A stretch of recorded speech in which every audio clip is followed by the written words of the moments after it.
Oh, hello everybody, I'm Claire and welcome to my video blog. Thanks for tuning in. I'm just trying out some new camera arrangements here, and I'm very sorry about my glasses reflecting in the lights. I'm really not sure what I can do about that. Maybe I can get some non-reflective glasses. Anyway, what I want to talk about today is the Islamic veil and why we should not allow it in Western countries. And I've written down a few notes about this because it's quite straightforward. Right. There are three principal reasons why I think we shouldn't allow the Islamic veil, the various forms of burqa and niqab and so forth.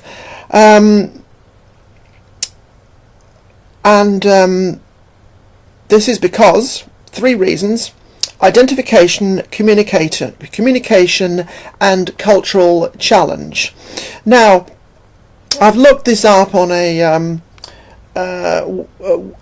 Islamic information website, and it's fairly certain that the origins of the Islamic veil are pre-Islamic, probably something to do with protection from the elements. Also, there does appear to be some element of ownership of women.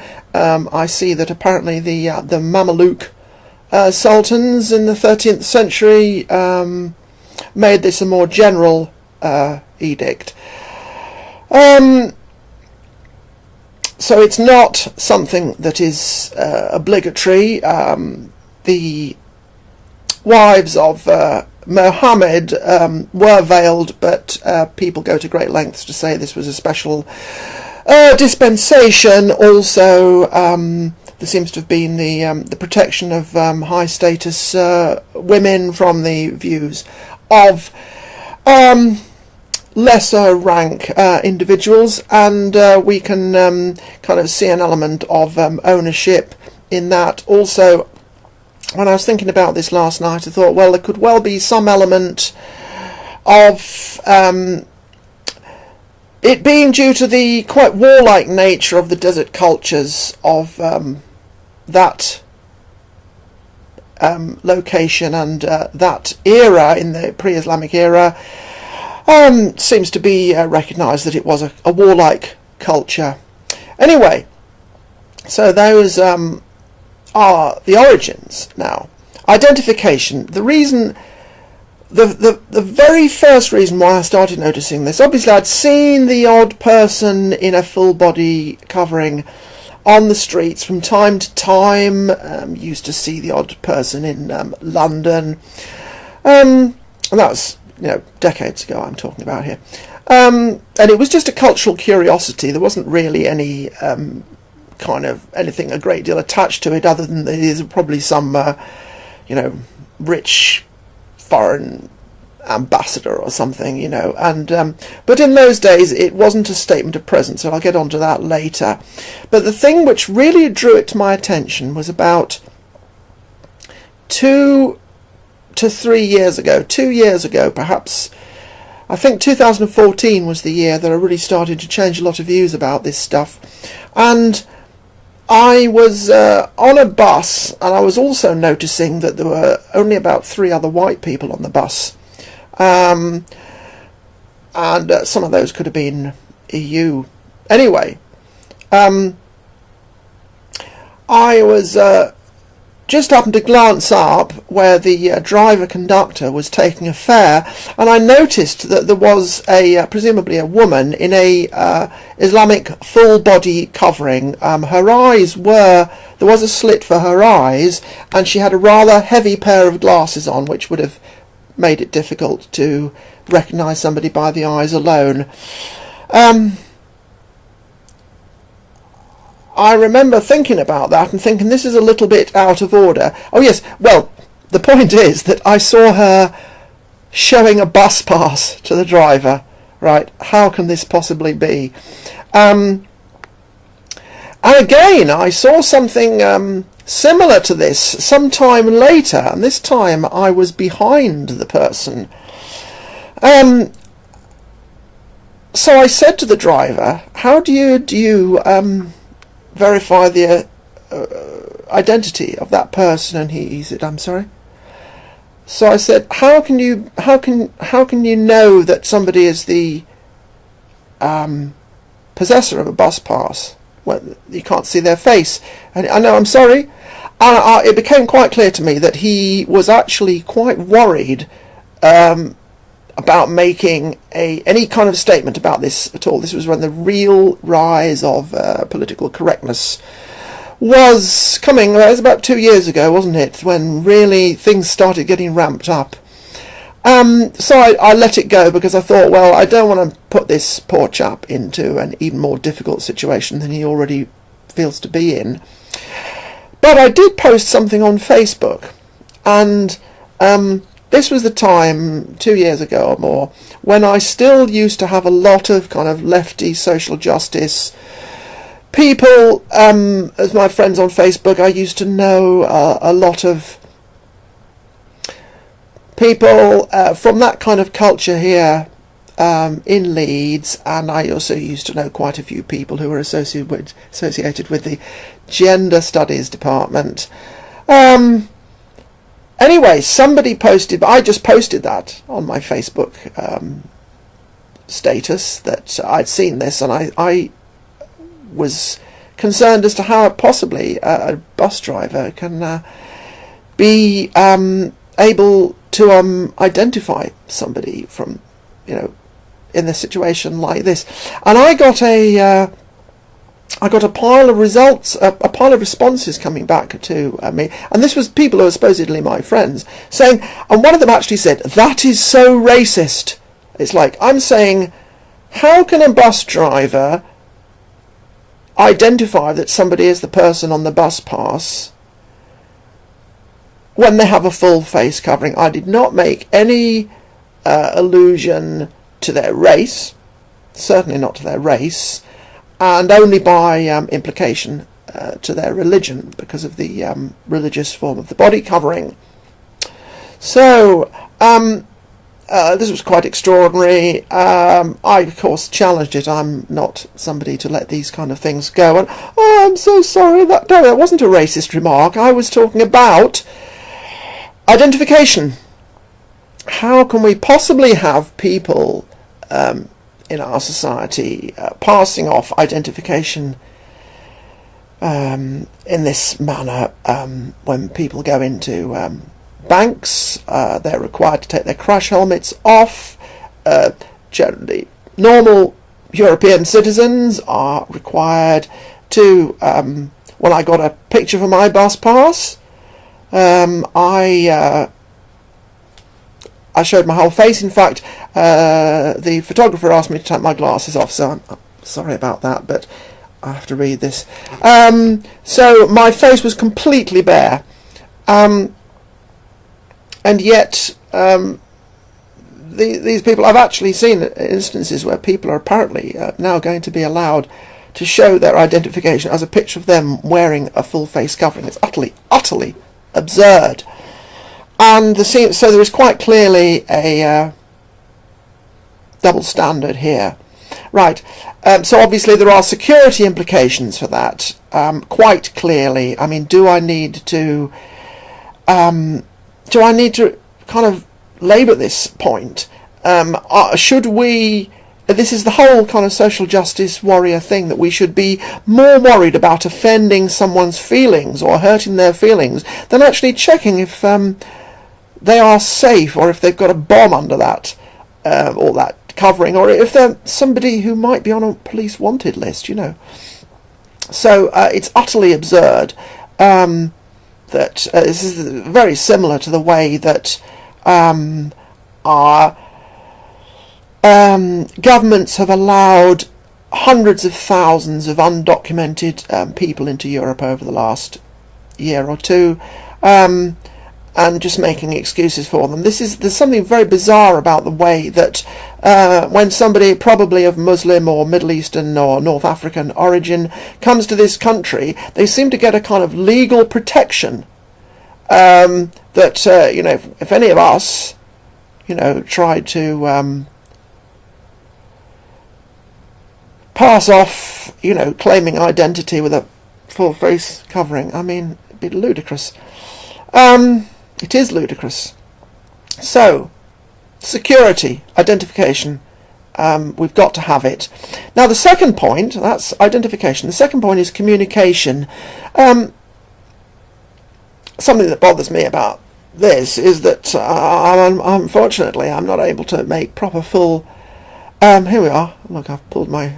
I'm looking even more like one of my subscribers calls me Granny, so I'm looking even more like a granny now. But perhaps at least I can see the camera, or at least the camera can see my eyes, because not only eyes but facial expression is tremendously important in communication. I'm a bit of an informal student of Dr. Paul Ekman, who is the world's leading expert on non-verbal communication and micro gestures, and one of the things that he draws attention to is the fact that one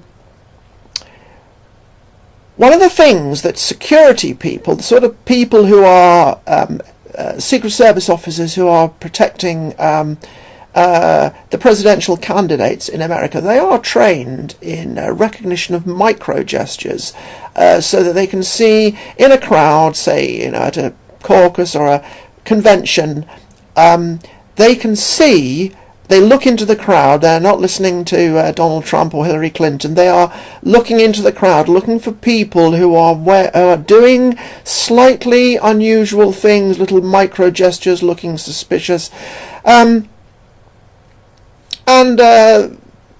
this can be developed to quite a high art. Paul Ekman does a course in recognition of micro gestures, which are good for recognizing when people are deceiving you, or when they're trying to deceive you, or when they're trying to mislead you or lie to you. Well, if you've watched any of my previous videos, you'll know that one of the things that Islam promotes is taqiyya, which is deliberate misrepresentation, giving a misleading impression. That kind of thing could be picked up in micro gestures.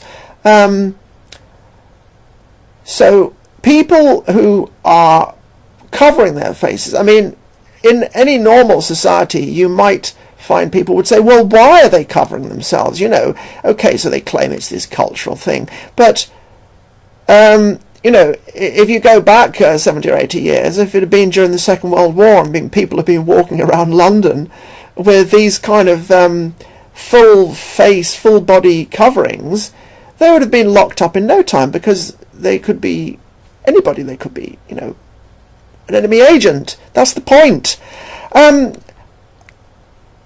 So having these full face masks, and that's what apparently the word hijab means, I think it is, means actually a mask. It's not just about security people noticing that these people might be doing micro gestures, might be looking a bit suspicious. You can't tell what their facial expression is, or so easily what their body posture is. Any little micro gestures, twitches, funny facial expressions, all gone, of course. But I think more than this, I'm very concerned about the actual social impact it has on the women and their children. Now, I've seen pictures of women in Islamic countries sitting in what looks like a waiting room or some kind of assembly, and they're all wearing these things, so they can barely even see the person next to them, and the other person next to them has also got all these full masks and coverings on, barely enough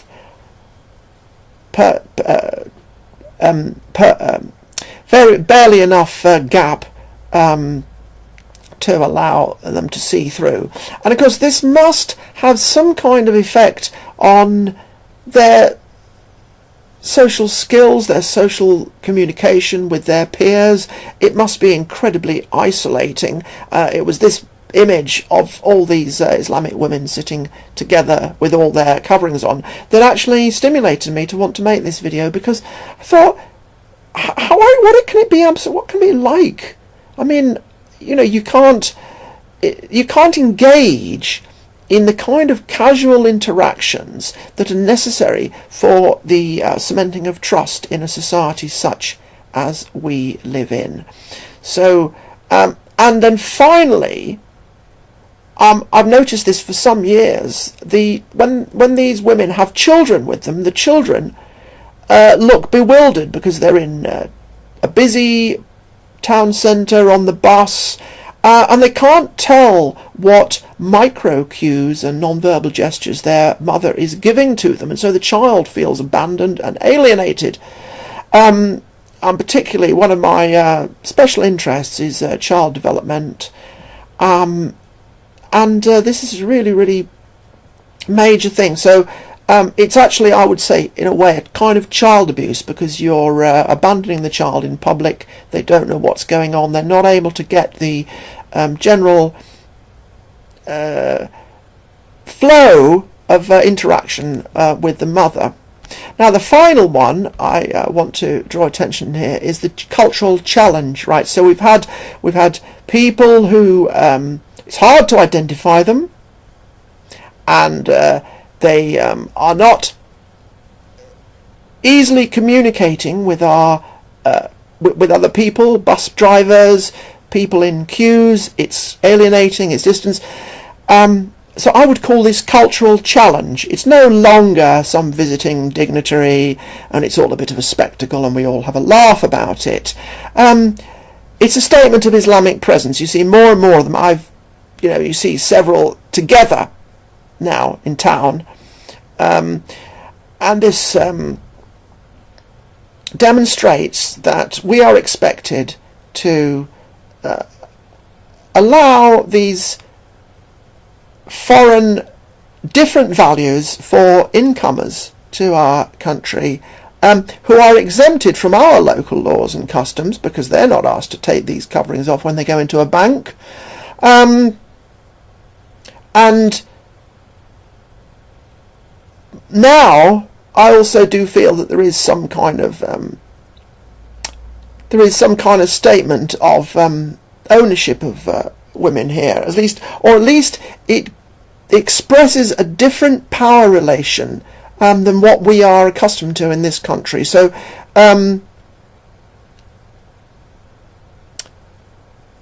women have a more assertive social presence in our cultures, and perhaps some I know some people in the right say this has gone too far, but I certainly don't think we want to backtrack to the point where the society is so warlike and brutal that women need to have the exclusive protection of some powerful man when they go out in public. This is the kind of thing that we expect from the, what I would say, basically barbarian cultures of the Middle East, because they excuse themselves. They're not critical, they're not self-critical, they're only they always see the evil in the other person. If the woman is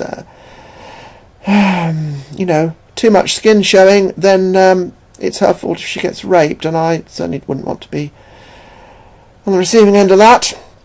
So it's a statement of cultural presence, it's a statement of Islamic presence, it's a statement of intent that they wish to extend this to our culture, because the way that people like Sadgit Khan have been defending this as some kind of the value for cultural diversity is utterly appalling. And well, I won't say any more about him, but obviously it's not just something which is a cultural practice which is up for debate and discussion. It's part of this whole thing of we're not allowed to question Islam, and so I think that it has to be absolutely challenged, and people need to develop the rational arguments against it, which I have attempted to present here. So I'll just run over the three topics. Identification. It's impossible to identify somebody when they're wearing one of these full face, full body coverings. Communication. It's not possible to have full spectrum communication with them, because You can't see the nuances of their micro gestures and body language and facial expression. And finally, it's a cultural challenge which is a statement of Islamic presence, because they know we don't like it, so they push it. So that's the three. And if anybody has any more good reasons against allowing the Islamic veil to be used in this country, practiced, then I'd gladly listen and receive comments. I should just say before I'm over that I'm not against the occasional ritual use of veils, such as for weddings, Mardi Gras, weather. I wear a headscarf in bad weather. Religious orders, that kind of thing. That's okay. I don't have a problem about that, but very few of these things involve the habitual covering of the face under all circumstances in public. So I think that we can easily define what is acceptable and what is not. So thank you for watching, and I hope this will stimulate thought and debate. So basically, this is an unacceptable practice from an alien culture, and it needs to be outlawed, as I believe it has in France, and they have actually started to crack down on it, so jolly good for them. Okay, well, thank you very much for watching, and I'll be back soon. Thanks a lot. Bye. But the origins of the Islamic veil are pre-Islamic, probably something to do with protection from the elements. Also, there does appear to be some element of ownership of women. I see that apparently the Mameluke Sultan. Islamic veil, and why we should not allow it in Western countries. And I've written down a few notes about this because it's quite straightforward. Right. There are three principal reasons why I think we shouldn't allow the Islamic veil, the various forms of burqa and niqab and so forth. Oh, hello everybody, I'm Claire, and welcome to my video blog. Thanks for tuning in. I'm just trying out some new camera arrangements here, and I'm very sorry about my glasses reflecting in the lights. I'm really not sure what I can do about that. Maybe I can get some non-reflective glasses.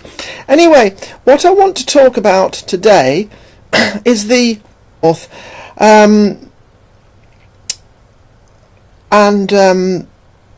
this is because three reasons: identification, communication, and cultural challenge. Now, I've looked this up on a an Islamic information website, and it's fairly certain that in the 13th century made this a more general edict. So it's not something that is obligatory. The wives of Mohammed were veiled, but people go to great lengths to say this was a special dispensation